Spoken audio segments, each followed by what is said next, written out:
売り物じゃねえんだよ。だからこれはお前に。G はबस कर दे भाई, पैक इट अप बड़ी, पैक इट अप. 売り物じゃねえんだよ。お前に。だってよ。बस कर दो Rudo, pack it up, pack it up. 大好きって。おじさんもって。別にそういうんじゃ。Wait, what? I think ये एक wholesome romance anime होगा. Surely कुछ बुरा नहीं होने लगा, right?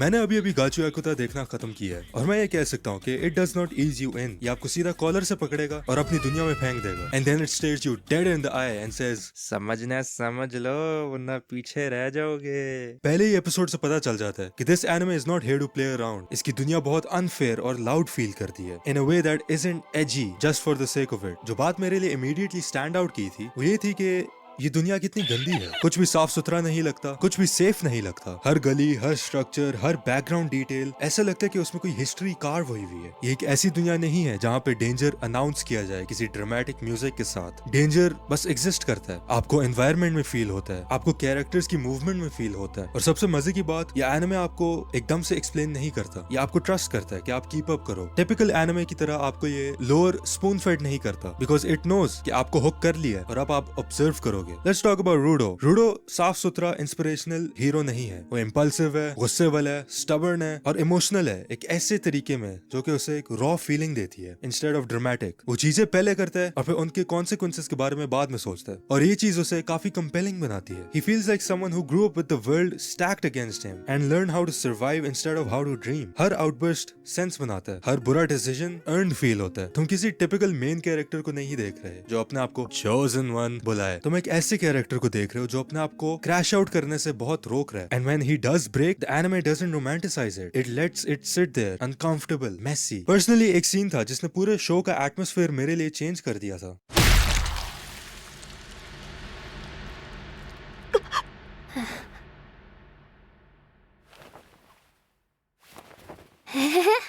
Now at first glance ये सीन काफी अनकंफर्टेबल, रूड और खौफनाक लगता है बिकॉज आप देखते हो कि मेन कैरेक्टर एक लड़की को मार रहा है और एक थप्पड़ नहीं बल्कि उसके ऊपर चढ़ चढ़ के उसे मार रहा है. लेकिन एज यू वॉच अलोंग आपको एक ब्रीफ रिमाइंडर मिलता है कि स्टोरी का पर्पस था क्या, रूडो का गोल क्या था. Then you start to think कि अगर आप रूडो के जूतों में होते तो you would react in the same way. और शो काफी अच्छा पोर्ट्रे भी करता है ये. बाकी कैरेक्टर्स की शक्लें भी देख सकते हो because they know what he did was wrong लेकिन it was right at the same time. और उस ट्रैजिक सीन के बाद ये होता है, रूडो हम इन्फो लेने आए थे. How do you expect to get that now?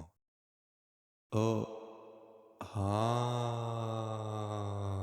One thing I love about Gachiakuta, उसके साइड कैरेक्टर्स, उसके सपोर्ट कैरेक्टर्स एक एसेसरी की तरह फील नहीं होते. कोई भी चीजें एक्सप्लेन करने के लिए या मेन कैरेक्टर को हाइप अप करने के लिए एग्जिस्ट नहीं करता. सबकी अपनी प्रेजेंस है, अपनी पर्सनैलिटीज हैं. इवन व्हेन वो स्क्रीन पे नहीं होते, दे आर डूइंग समथिंग. या तो वो चीज स्टोरी से रिलेटेड होगी या तो ऑनेस्टली उनकी अपनी लाइफ से रिलेटेड होगी जो बाद में शो दिखाता है. ये वाला एस्पेक्ट शो को काफी क्राउडेड फील कराता है in a good way. You get the feeling like you are surrounded by real people instead of plot devices. Here at गाची याकुता we've got the aura farmers, modern day King Won, a Hello Kitty girl who'll manipulate you, super cool looking support characters जो कि honestly सबसे अपनी दोस्तों वाली vibe आती है. Let's talk about the designs because wow, इस anime को समझ आती है कि clothing भी story telling हो सकती है. Outfits बहुत cool हैं लेकिन they mean something as well. Streetwear energy mixed with survival gear. हर कोई ऐसा लग रहा होता है जैसे अपना ही मॉडल हो और runway walk के लिए रेडी हो रहा हो. And visually it slaps hard as well. आप किसी भी फ्रेम को पॉज करके कह सकते हो आप मेरे नेक्स्ट वॉलपेपर हो. और मीम्स, यूजुअली आप एनिमे में देखते हो कि मीम्स बहुत फोर्स्ड होती हैं लेकिन इस एनिमे में इतना ब्रेन रॉट है, इतने रैंडम मोमेंट्स हैं कि आप किसी भी चीज को मीम बना सकते हो. ये एनिमे आपको कभी भी बोर नहीं करेगा क्योंकि जब बोरिंग मोमेंट्स भी आते हैं कोई ना कोई बहुत ही स्टूपिड चीज करता है जिसकी वजह से आपको हंसी आना शुरू हो जाती है. गाची याकुता का एक्शन एग्रेसिव है, हर फाइट डेंजरस फील करती है. You are not watching characters trade flashy moves, you are watching them survive encounters. And let me say बहुत ही स्टाइल के साथ करते हैं. यू कैन टेल जब एक स्टूडियो जो है एनिमे में लव और एफर्ट डालता है और अब क्योंकि माई हीरो एकेडमिया खत्म हो गया, आई कैन सी